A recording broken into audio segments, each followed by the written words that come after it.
and staying drug-free. Now, I haven't rode a bike in about 36 years, so I'm back on a bike for the first time in the last year. I'm having a great time with my riding buddy, my son, Zach Bateman. Zach, welcome to the show. Hi, Dad.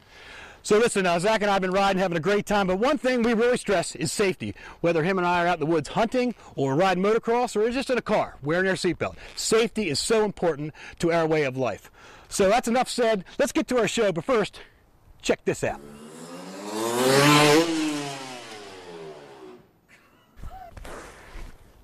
So how'd you like that? Now, that wasn't me. That was our guest, county resident and 9-time X Games champion, Travis Pastrana. Travis, welcome to the show, buddy. Thank you, Sheriff. Appreciate having me on. Hey, man, great to have you here. Listen, you know, our theme this month is to talk about safety, which is a huge importance in this sport. But before we do that, I was watching your show last night, Nitro Circus, and what an entertaining show that is for all ages. And I'm 48 years old. I'm old enough to be your dad, and I'm telling you, it's really fun to watch. So let's talk about that show a little bit, buddy. When did it start, and how long have you been doing it? Well, basically, my whole life's always been about motorcycles. What we did as a family. My mom, my dad both raced motorcycles. We went to the races on the weekends. We came out and always riding back in the trails. The show basically started with just my friends and I, coming out and trying to push ourselves and innovate new stuff. And as we got better and better, more people started watching, and now we have a show on MTV. And I tell you, it's on MTV too, right, for our viewers, so they can watch it? Yep, be on MTV, MTV2, and so we just finished our second season. Now, it's one of the part of the themes that I want to drive home today is about family getting involved and staying drug-free. Before I do that, though, I got to say, education has been a big part of your life. Let's talk about how your family, your mom and dad, were an integral part of your racing career and how they drilled education into you. Education was always #1 priority, especially for my mom. Unfortunately, I had to end up going homeschooling at the 6th grade, but it was her main thing. If I didn't, stay honor roll, there was no way I was going to ride motorcycles. If you didn't stay honor roll, you weren't riding. No, it was real simple. It was the best way to keep me focused. I mean, I wasn't the quickest kid to pick everything up, but I tell you what, I worked really hard because of motocross. Absolutely. That's great. Now, homeschooling, where did it take place? Was it always at your home, or was it out of state when you were out on the road racing? What was really neat was Suzuki had a program where it was a good scholar program. So they actually helped fund a lot of the racing for the kids that kept honor roll program. And there was a couple of us on the same team that were going through the same Calvert School, which was the same program, basically. And we travel around and really had a pretty good group to work with. And everyone really worked hard. And that was our main focus, was to graduate high school before we turned pro. Wow. And you turn pro at 16. So it was 7 days a week, 12 months a year. And definitely a huge priority. So when the regular kids had off on weekends from school, you didn't? No, but that's where I was with all my friends that were the racing friends, and we'd always do school. I found out if I got up at 5 o'clock in the morning, I could be done before most of my friends woke up, in the summer, so it was good. So you guys had your own graduating class? Pretty you have much. A reunion? A reunion, yeah. That's good, that's good. Now, you actually started motocross what age? Started riding motorcycles at right as I turned 4. Santa Claus brought it for Christmas, and I've been riding ever since. And your first bike? First bike was a little 50cc motorcycle. Definitely a good time. A lot of kids. Some like it, some don't. But for me, it was such a passion. Every time I fell, everything I thought of was I got to get back up. I got to do this safer. I got to do it better, and I got to get on that and figure it out. Yeah, very good.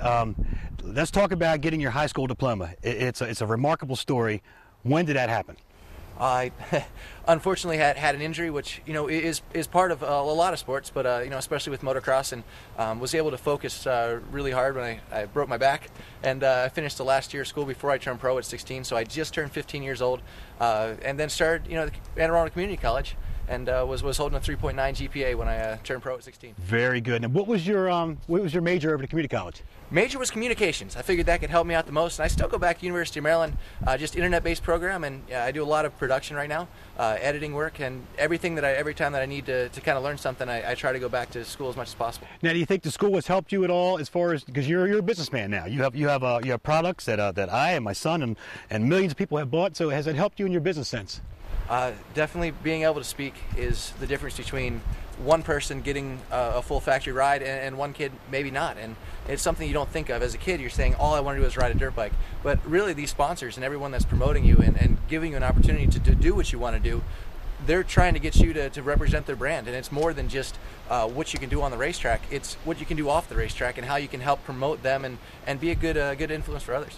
Very good. Now, one of the things that we talk about all the time is there's a stereotype with a lot of skateboarders and motocross riders that they're not educated, and I think it's great for the kids and the viewers at home to see and hear, that education was huge for you, and you still, at an older age, you're almost 28, yes? Yeah, 26. 26, and you're still pursuing your education, and your business career is growing, and that's great. So listen, let's go up front, check out the famous pit, and talk about that a little bit more, and see some things in the garage, and go over some of the safety equipment that you use, not only in motocross and freestyle, but also in the rally car business, which you're huge into now. Oh, it's been a good time. They say with age, get a cage, but anything to keep racing and keep pushing yourself, pushing the sports, and having a good time. That's great. Hey, before we take a quick break, were you involved in any other sports as you were growing up besides motocross? I was involved with pretty much every sport. Definitely soccer was probably my favorite. I was a little ADHD as a kid, so always liked to run around for sure. But definitely, basketball and everything else. Did you find that sports, and again, a huge theme for this show, is sports, motocross, kept you from doing the wrong thing, kept you in the right place at the right time, always?